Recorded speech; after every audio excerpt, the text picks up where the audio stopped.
September 17ರಂದು ಜಗತ್ತನ್ನೇ ಬೆಚ್ಚು ಬೀಳಿಸುವ ಘಟನೆಯೊಂದು ನಡೆದಿದೆ. ಇದನ್ನು ಯಾರೂ ಊಹಿಸಿರಲಿಲ್ಲ.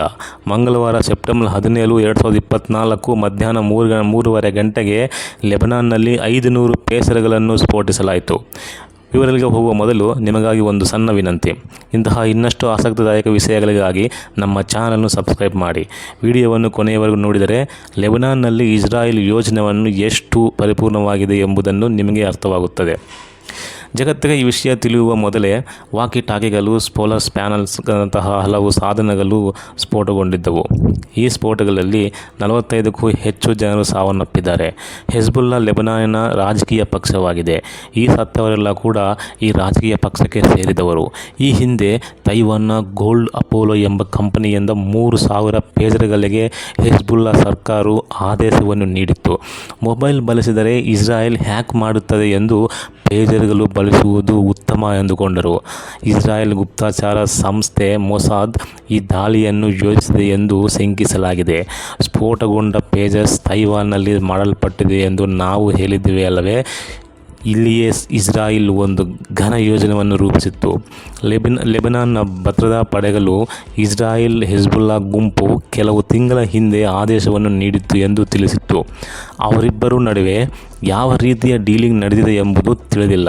ಆದರೆ ಹೆಜ್ಬುಲ್ಲಾ ಗುಂಪಿನಿಂದ ಆದೇಶಿಸಿದ ಪೇಸರ್ಗಳು ಸ್ಫೋಟಗೊಳ್ಳಲು ಕೋಡ್ ಮಾಡಲ್ಪಟ್ಟವು. ಆದರೆ ಪೇಜರ್ ಬಳಸಿದ ತಕ್ಷಣ ಬಾಂಬು ಸ್ಫೋಟಿಸುವ ಬದಲು ಯಾವುದೇ ಸಂದೇಶ ಬಂದ ತಕ್ಷಣ ಸೈರನ್ ಮೊಳಗುವಂತೆ ಅಡ್ಜಸ್ಟ್ ಮಾಡಿದ್ದಾರೆ. ಸೈರನ್ ಮೊಳಗಿದ ತಕ್ಷಣ ಆ ಪೇಜರನ್ನು ಬಳಸುವ ಭಯೋತ್ಪಾದಕ ಖಂಡಿತವಾಗಿಯೂ ಅದನ್ನು ತೆರೆದು ಸಂದೇಶವಿದೆ ಎಂದು ನೋಡುತ್ತಾನೆ. ತೈವಾನೀಸ್ ಕಂಪನಿಯು ಆ ಪೇಜರನ್ನು ಅದೇ ಸಮಯದಲ್ಲಿ ಸ್ಫೋಟಿಸಲು ದೃಢವಾದ ಯೋಜನೆಯನ್ನು ಮಾಡಿದೆ. ಅದರೊಂದಿಗೆ ಭಯೋತ್ಪಾದಕರ ಮುಖವೆಲ್ಲ ಸ್ಫೋಟಗೊಂಡಿತ್ತು. ಅವರ ಕಣ್ಣುಗಳು ಹೋಗಿವೆ. ಟ್ರೌಸರ್ ಜೇಬಿನಲ್ಲಿಟ್ಟಿದ್ದ ಪೇಜರ್ಗಳನ್ನು ಸ್ಫೋಟದಿಂದಾಗಿ ಅವರ ಖಾಸಗಿ ಭಾಗಗಳು ಸ್ಫೋಟಗೊಂಡಿವೆ. ಈ ಸ್ಫೋಟಗಳಲ್ಲಿ ಸುಮಾರು 3,000 ಜನರು ಗಾಯಗೊಂಡಿದ್ದಾರೆ. ಆದರೆ ಸೀನ್ ಆಗಲೇ ಮುಗಿದಿಲ್ಲ. ಸತ್ತವರ ಅಂತ್ಯಕ್ರಿಯೆಗೆ ಬಂದ ಭಯೋತ್ಪಾದಕರ ಹತ್ತಿರದ ವಾಕಿ ಟಾಕಿಗಳು ಮತ್ತು ಸೆಲ್ಫೋನ್ಗಳನ್ನು ಸ್ಫೋಟಿಸಲು ಕೋಡ್ ಮಾಡಿದರು. ಯಾವುದೇ ಯುದ್ಧದಲ್ಲಿ ಶತ್ರುವನ್ನು ನಾಶಪಡಿಸುವುದೇ ಮುಖ್ಯ ಉದ್ದೇಶ. ಇಸ್ರಾಯೇಲ್ ಈ ಭಯೋತ್ಪಾದಕರಿಗೆ ತರಬೇತಿ ನೀಡಿದ ರೀತಿಯನ್ನು ನೋಡಿ ಇಡೀ ವಿಶ್ವವೇ ಬೆಚ್ಚಿ ಬಿದ್ದಿತ್ತು. ಪೇಜರ್ ಸ್ಫೋಟದಿಂದ ಅವರಿಗೆ ಯಾವ ಥರ ಗಾಯಗಳಾಗಿವೆ ಎಂದರೆ ಅವರು ಜೀವಂತವಾಗಿದ್ದರೂ ಯಾವುದೇ ಪ್ರಯೋಜನವಾಗುವುದಿಲ್ಲ. ಅವರ ದೇಹದ ಮುಖ್ಯ ಭಾಗಗಳಿಗೆ ಹಾನಿಯಾಗುವಂತೆ ಬ್ಲಾಸ್ಟಿಂಗ್ ಮಾಡಲಾಯಿತು. ಅದರ ಜೊತೆಗೆ ಮಾನಸಿಕ ಹಾನಿಯೂ ಉಂಟಾಯಿತು. ಒಂದು ದಿನ ಪೇಜರ್ಗಳು ಸ್ಫೋಟಗೊಳ್ಳುತ್ತವೆ, ಇನ್ನೊಂದು ದಿನ ವಾಕಿ ಟಾಕೀಸ್ ಬ್ಲಾಸ್ಟ್ ಆಗುತ್ತದೆ, ಇನ್ನೊಂದು ದಿನ ಸೋಲಾರ್ ಪ್ಯಾನಲ್ಗಳು ಸ್ಫೋಟಗೊಳ್ಳುತ್ತವೆ. ಇಷ್ಟೊಂದು ಸ್ಫೋಟಗಳು ನಡೆಯುತ್ತಿದ್ದರೆ ಆ ಭಯೋತ್ಪಾದಕರ ಹೃದಯವು ಸಿಡಿಯುತ್ತಲೇ ಇರುತ್ತದೆ. ಈ ರೀತಿ ಮಾನಸಿಕವಾಗಿ ವೈರೊಂದಿಗೆ ಮೈಂಡ್ ಗೇಮ್ಸ್ ಆಡುವುದು ಇಸ್ರಾಯೇಲ್ಗೆ ಮಾತ್ರ ಸಾಧ್ಯ. ಇಸ್ರಾಯೇಲ್ ಜೊತೆ ವ್ಯವಹರಿಸಿದರೆ ಏನು ಬೇಕಾದರೂ ಆಗಬಹುದು. ಅದೇನೇ ಇರಲಿ, ಇಸ್ರಾಯೇಲ್ ತನ್ನ ಶಕ್ತಿ ಏನೆಂದು ಜಗತ್ತಿಗೆ ತೋರಿಸಿದೆ. ಶತ್ರುಗಳು ತಮ್ಮ ದೇಶದೊಂದಿಗೆ ಗೊಂದಲಕ್ಕೀಡಾದರೆ ಏನಾಗುತ್ತದೆ ಎಂದು ಚೆನ್ನಾಗಿ ಹಾಕಲಾಯಿತು. ಹೆಜ್ಬುಲ್ಲಾ ಒಂದು ರೀತಿಯ ರಾಜಕೀಯ ಪಕ್ಷ ಎಂದು ನಾವು ಭಾವಿಸುತ್ತೇವೆ, ಆದರೆ ಅದೊಂದು ಭಯೋತ್ಪಾದಕ ಸಂಸ್ಥೆ. ಈ ಸಂಸ್ಥೆಯಿಂದಾಗಿ ಇಸ್ರಾಯೇಲ್ ಗಡಿಯಲ್ಲಿ ಭಯೋತ್ಪಾದನೆ ಹೆಚ್ಚಾಗಿದೆ.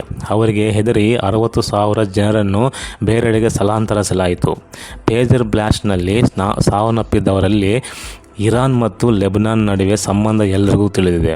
ಅದರ ಆಧಾರದ ಮೇಲೆ ಇಸ್ರಾಯೇಲ್ ಮೇಲಿನ ಭಯೋತ್ಪಾದಕ ದಾಳಿಯಲ್ಲಿ ಇರಾನ್ ಕೂಡ ಭಾಗಿಯಾಗಿರುವುದು ಗೊತ್ತಾಗಿದೆ. ಇಸ್ರಾಯೇಲ್ ತನ್ನ ಶತ್ರುಗಳನ್ನು ಈ ರೀತಿಯ ಕೊಲ್ಲುವುದು ಹೊಸದೇನಲ್ಲ. ಇರಾನ್, ಸಿರಿಯಾ, ಇರಾಕ್ ಮತ್ತು ಲೆಬನಾನ್ ದೇಶಗಳು ಇಸ್ರಾಯೇಲ್ನ ಶತ್ರುಗಳು. ಆದರೆ ಈ 4 ದೇಶಗಳಲ್ಲಿ ಇಸ್ರಾಯೇಲ್ 4 ಬದಿಗಳನ್ನು ಹೊಂದಿದೆ. ಯಾವುದೇ ದಿನ ಈ ದೇಶಗಳು ಅಣುಬಾಂಬ್ ಅಭಿವೃದ್ಧಿಪಡಿಸಿದರೆ ಅವರು ಖಂಡಿತವಾಗಿಯೂ ಇಸ್ರಾಯೇಲನ್ನು ಗುರಿಯಾಗಿಸುತ್ತಾರೆ. ಆದ್ದರಿಂದಲೇ ಅಣುಬಾಂಬ್ ತಯಾರಿಸದಿರಲು ಇಸ್ರಾಯೇಲ್ ಯೋಜನೆ ರೂಪಿಸುತ್ತದೆ. ಇರಾನ್ನ ಉನ್ನತ ಪರಮಾಣು ವಿಜ್ಞಾನಿ ಮೊಹಸಿನ್ ಫಕ್ರಿಜಾದೆ ಇರಾನ್ಗೆ ಪರಮಾಣು ಬಾಂಬು ತಯಾರಿಸಲು ಶ್ರಮಿಸುತ್ತಿದ್ದರು. ಆದರೆ 2020ರಲ್ಲಿ ಇರಾನ್ಗೆ ಹೋದ ನಂತರ ಇಸ್ರಾಯೇಲ್ ಆ ವಿಜ್ಞಾನವನ್ನು ಕೊಂದಿತ್ತು. ಸ್ಯಾಟಲೈಟ್ ಸಹಾಯದಿಂದ ಸೈಂಟಿಸ್ಟ್ ಪ್ರಯಾಣಿಸುತ್ತಿದ್ದ ಕಾರಿನ ಮೇಲೆ ದಾಳಿ ಮಾಡಿತ್ತು. ಅವನು ಸತ್ತಾಗಲೂ ಅವನು ಹೇಗೆ ಸತ್ತನು ಎಂದು ಯಾರಿಗೂ ಅರ್ಥವಾಗಲಿಲ್ಲ. ಅದೇ ರೀತಿ 2010ರಲ್ಲಿ ಮೊಸಾದ್ನ ವ್ಯಕ್ತಿಯೊಬ್ಬ ದುಬೈ ಹೋಟೆಲ್ಗೆ ನುಗ್ಗಿ ಹಮಾಸ್ನ ಮೋಸ್ಟ್ ವಾಂಟೆಡ್ ಕಮಾಂಡರ್ ಮೊಹಮ್ಮದ್ ಅಬೂನನ್ನು ಕೊಂದನು. ಮೊಹಮ್ಮದ್ ಎಂಬ ಈ ಭಯೋತ್ಪಾದಕ ಸೈನಿಕರನ್ನು ಅಪಹರಿಸಿ ಕೊಂದನು. 3 ಬಾರಿ ಈ ಮೊಹಮ್ಮದ್ನ ಕೊಲ್ಲಲು ಪ್ರಯತ್ನಿಸಿದರೂ ಸಾಧ್ಯವಾಗಲಿಲ್ಲ. ಅದೇ ಸಮಯದಲ್ಲಿ ಮೊಸಾದ್ ಕೆಲವು ಶಸ್ತ್ರಾಸ್ತ್ರಗಳನ್ನು ಖರೀದಿಸಲು ದುಬೈಗೆ ಹೋಗುತ್ತಿದ್ದಾನೆ ಎಂದು ತಿಳಿದುಬಂದಿದೆ. 2010 ಜನವರಿ 19 ಮೊಸಾದ್ನ ಸದಸ್ಯರು ದುಬೈಗೆ ತೆರಳಿ ಅಲ್ಲಿಯೇ ಇದ್ದ ಮೊಹಮ್ಮದ್ನನ್ನು ಹತ್ಯೆಗೈದಿದ್ದರು. ಆ ದಿನ ಮೊಹಮ್ಮದ್ ದುಬೈ ಹೋಟೆಲ್ನಲ್ಲಿ ರೂಮ್ ಬುಕ್ ಮಾಡಿದ್ದ. ಆ ರೂಮ್ಗೆ ಕಿಟಕಿಗಳಿರಲಿಲ್ಲ ಮತ್ತು ಬಾಲ್ಕನಿ ಇಲ್ಲ. ಅವರು 3:30ಕ್ಕೆ ಹೋಟೆಲ್ ತಲುಪುತ್ತಾರೆ ಮತ್ತು 4:15 ಗಂಟೆಗೆ ಹೋಟೆಲ್ ಬಿಡುತ್ತಾರೆ. ನಂತರ ಅವರು ರಾತ್ರಿ 8:30 ನಂತರ ಬರ್ತಿದ್ದರು. ಹೋಟೆಲ್ ರೂಮ್ ಕೀಗಳು ಸಹ ಮೊಹಮ್ಮದ್ ಬಳಿ ಇತ್ತು.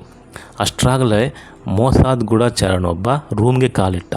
ಅವನು ಆ ರೂಮ್ಗೆ ಹೇಗೆ ಬಂದನು ಎಂಬುದು ದೊಡ್ಡ ನಿಗೂಢವಾಗಿದೆ. ಮೊಸಾದ್ ಗೂಢಚಾರರು ರೂಮ್ಗೆ ಪ್ರವೇಶಿಸಿದ ತಕ್ಷಣ ಅವರು ಮೊಹಮ್ಮದ್ಗೆ ಪ್ರಜ್ಞೆಯುಂಟು ಮಾಡಲು ಇಂಜೆಕ್ಷನ್ ನೀಡಿದರು. ನಂತರ ಆತನ ಮುಖದ ಮೇಲೆ ದಿಂಬು ಇಟ್ಟು ಕೊಲೆ ಮಾಡಿದ್ದಾನೆ.